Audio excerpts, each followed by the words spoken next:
Kami dari kelompok 3 ingin menjelaskan apa itu konfigurasi jaringan.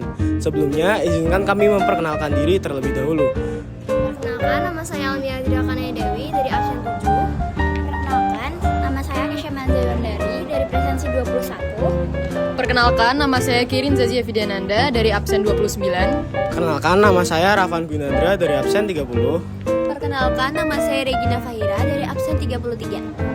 Oke, jadi mari kita mulai dari materi yang pertama, yaitu pengertian dari konfigurasi jaringan. Jadi, apa itu konfigurasi jaringan? Jadi secara sederhana, konfigurasi jaringan adalah proses mengatur perangkat jaringan seperti router, switch, dan komputer supaya semua perangkat bisa saling terhubung dan berkomunikasi dengan baik. Tanpa konfigurasi jaringan yang tepat, jaringan tidak bisa berjalan, bahkan bisa error ataupun lemot. Selanjutnya nih, mari kita bahas apa tujuan dari mengkonfigurasi jaringan.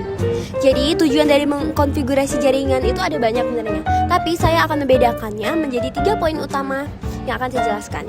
Untuk yang pertama, mengaktifkan konektivitas. Artinya, kita mengatur perangkat supaya bisa saling terhubung dan mengirim data, misalnya dari laptop ke internet.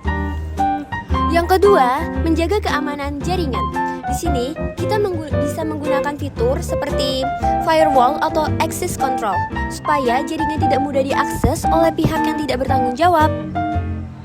Selanjutnya, poin yang ketiga yaitu mengoptimalkan kinerja jaringan.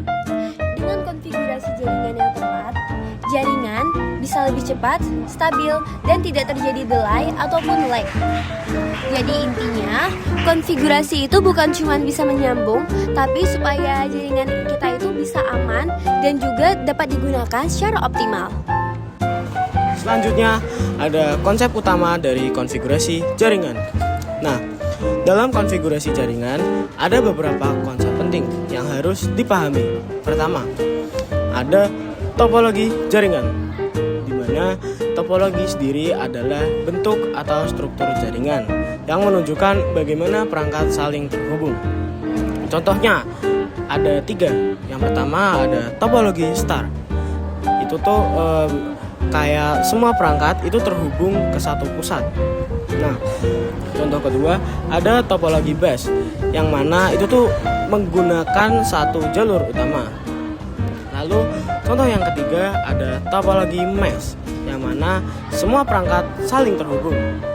Nah, topologi ini itu tuh mempengaruhi alur data dan kinerja dari jaringan. Lalu lanjut ke konsep kedua, ada protokol jaringan. Protokol sendiri adalah aturan komunikasi antar perangkat. Contohnya ada TCP atau IP yang digunakan sebagai dasar komunikasi dari internet. Contoh kedua ada HTTP yang digunakan untuk akses website. Nah, yang ketiga ada DNS yang digunakan untuk mengubah nama domain menjadi IP address. Nah, tanpa protokol, perangkat tidak bisa saling memahami data. Itulah konsep dari protokol. Lalu konsep ketiga ada IP address. IP address sendiri adalah alamat unik setiap perangkat di jaringan. Contohnya seperti 192.168.1.1. Nah, IP ini berfungsi seperti alamat rumah. Itu supaya data bisa dikirim ke tujuan yang benar. Biasanya IP juga dilengkapi dengan 3 konsep. Yang pertama ada subnet mask, yang berfungsi itu untuk membeda-bedakan network dan host. Yang kedua ada gateway, yang berfungsi sebagai jalur keluar ke jaringan lain. Yang terakhir ada DNS, yang digunakan untuk mengakses website. Selanjutnya, saya akan menjelaskan tentang jenis jaringan. Ada beberapa jenis jaringan yang umum digunakan, yaitu LAN, WAN, dan juga jaringan nirkabel. Yang pertama, saya akan menjelaskan tentang LAN atau Local Area Network. Ini adalah jaringan dalam area kecil, seperti rumah, sekolah, dan kantor. Biasanya menggunakan kabel LAN atau Wi-Fi, dan kecepatannya cukup tinggi. Yang kedua, ada WAN, yaitu Wide Area Network. Ini mencakup area yang luas, bahkan sampai antar negara. Contohnya adalah internet. Yang ketiga, ada jaringan kabel atau wireless. Jaringan ini menggunakan sinyal radio atau wifi, jadi tidak perlu menggunakan kabel. Kelebihan dari jaringan ini yaitu fleksibel, tetapi kadang lebih rentan terhadap gangguan dan keamanan. Yang kelima adalah pentingnya konfigurasi.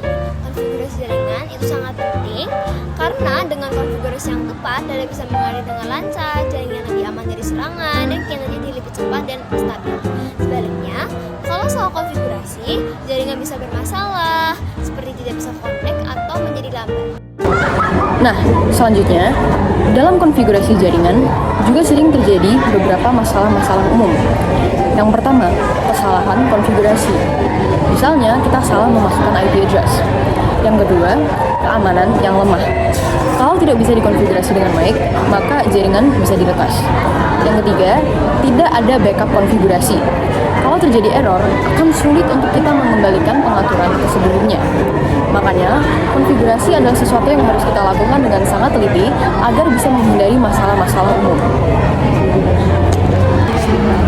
Sebelum kita menutupi video pembelajaran hari ini, mari kita uji pengetahuan teman-teman dengan sebuah quiz. Kita langsung mulai dengan pertanyaan pertama. Dari penjelasan yang sudah dijelaskan nih, jadi soal pertamanya yaitu apa yang dimaksud dengan konfigurasi jaringan? A. Proses memperbaiki perangkat jaringan. B. Proses mengatur perangkat jaringan agar dapat berkomunikasi. C. Proses mengganti kabel jaringan. D. Proses mempercepat internet. Kita beri waktu 5 detik untuk menjawab. 1, 2, 3, 4, 5. Bener. Oke, benar. Jadi jawabannya yaitu B. Konfigurasi jaringan adalah proses pengaturan perangkat seperti router, switch, dan komputer agar dapat saling terhubung dan berkomunikasi dalam satu jaringan.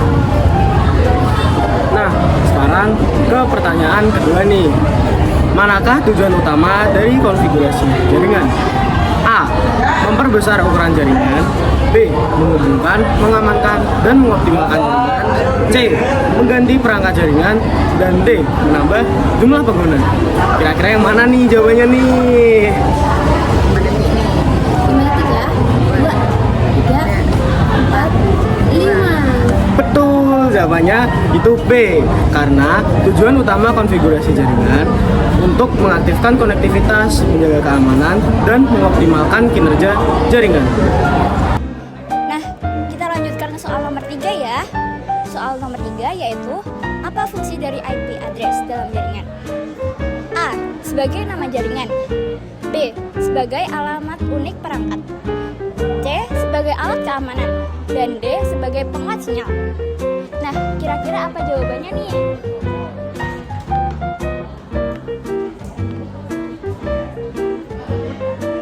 Betul. Jadi jawabannya adalah B. Nah, pembahasannya yaitu IP address berfungsi sebagai identik unik setiap perangkat, sehingga data dapat dikirim ke perangkat yang tepat dalam jaringan. Selanjutnya ada soal nomor 4, yaitu jaringan yang mencakup area luas seperti antar negara disebut A. LAN, B. MAN, C. WAN, D. PAN.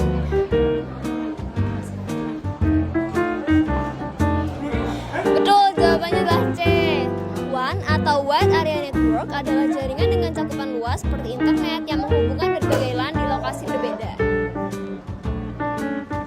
Oke, kita lanjut ke pertanyaan terakhir nih, pertanyaan 5. Salah satu masalah umum dalam konfigurasi jaringan adalah A. Jaringan terlalu cepat. B.